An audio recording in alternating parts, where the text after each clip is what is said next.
Teve uma noite que eu não consigo esquecer. Eu estava ali sozinho num quarto em São Paulo, destruído. Não era uma fase ruim, sabe, era algo mais fundo. Eu tinha sido exposto pelos meus erros, eu fui ali humilhado, julgado, chamado de coisas que até hoje existe uma dificuldade de repetir aquelas palavras. Enquanto eu chorava ali, a pergunta que me destruía por dentro não era: "Como é que eu vou sair dessa?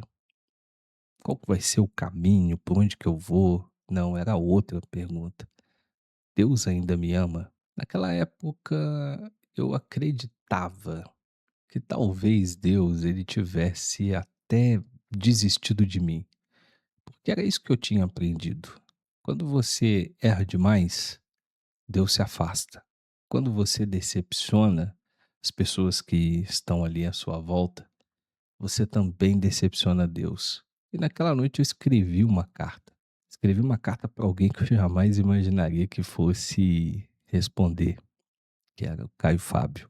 Eu nunca o conheci pessoalmente, mas não era aquela carta de teologia, era uma carta de pedido de socorro mesmo. E o incrível é que ele respondeu, e no meio daquela resposta apenas uma frase, uma única frase, tocou meu coração: "Nada pode me separar do amor de Deus".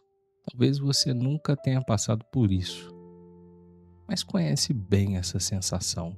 Você ora, sente aquela culpa, você erra e sente como se tivesse abandonado. Você questiona e sente medo. Durante anos eu até chamei esse modelo de fé, mas não era fé, era apenas um medo. Era aquela sensação constante de que o amor de Deus ele dependia do meu desempenho, que eu precisava merecer para ser aceito. De cada erro que eu cometia, me afastava um pouco mais. Eu até deixei de orar muitas vezes, mas não era por falta de fé, era simplesmente por vergonha mesmo, porque eu acreditava que Deus ele estava muito decepcionado comigo.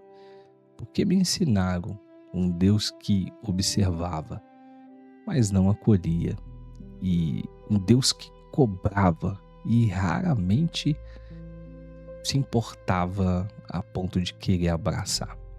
E talvez tenha aprendido exatamente o mesmo Deus que eu aprendi lá no passado. Eu entrei no sistema religioso aos 18 anos, ali movido pela emoção, pela busca de sentido, pela necessidade inclusive de pertencimento. E durante muito tempo eu não percebi uma coisa: o sistema ele precisava do meu medo. Não porque todas as pessoas que estavam ali eram más, tá? Não, de forma alguma. Mas porque aquele era o único Deus que eles conheciam. Um Deus rígido, um Deus impiedoso, sempre pronto para reprovar. E sabe que era mais difícil admitir? Eu também reproduzi isso. Eu também preguei esse Deus. Eu também usei discursos que geravam medo, porque era o único modelo que eu tinha recebido. Até eu perceber que uma fé baseada no medo, ela só produz obediência, mas raramente produz o amor. Quando eu li aquela carta, eu não senti a libertação imediata, mas eu senti um alívio incrível, como alguém estava se afogando e há muito tempo e finalmente conseguisse respirar.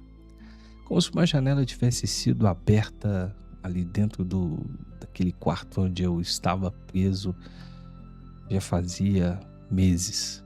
Porque pela primeira vez, alguém me apresentou uma possibilidade completamente diferente. E se Deus não fosse aquilo que tinham me ensinado? E se eu tivesse passado anos temendo uma imagem que não correspondia absolutamente com a realidade? Foi ali que algo começou a rachar. E não era a minha fé, mas foi a prisão em que eu permaneci por muito tempo. Tem uma fala de Jesus que mudou completamente a forma como eu passei a enxergar Deus. Na cruz, nos últimos momentos, ele disse: está consumado. Não, olha, tenta mais uma vez aí. Ou melhora primeiro. Não, talvez um dia você seja digno de me seguir. Ele disse: está consumado. Olha, o Deus do medo nunca diria isso.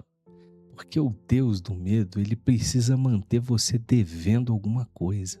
Mas Jesus, ele parecia sempre caminhar na direção oposta.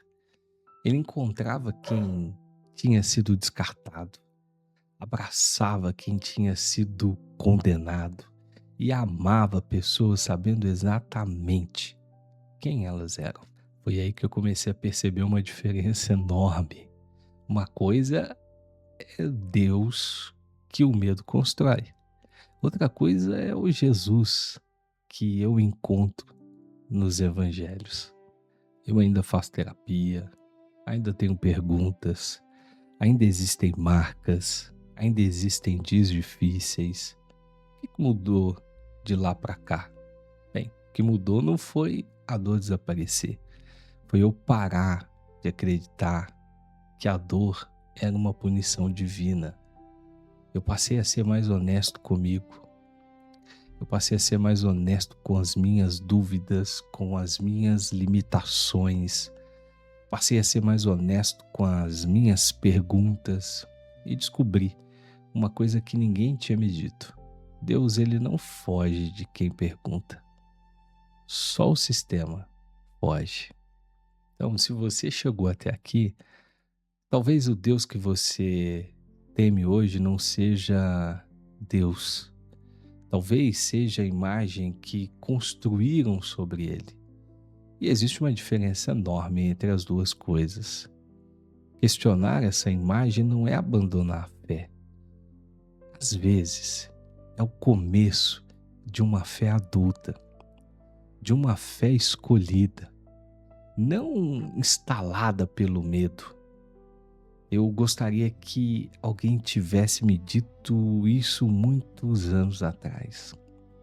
Quando eu estava ali naquele quarto, quando eu acreditava que tinha sido abandonado, quando eu me perguntava se ainda ia ser amado por Deus.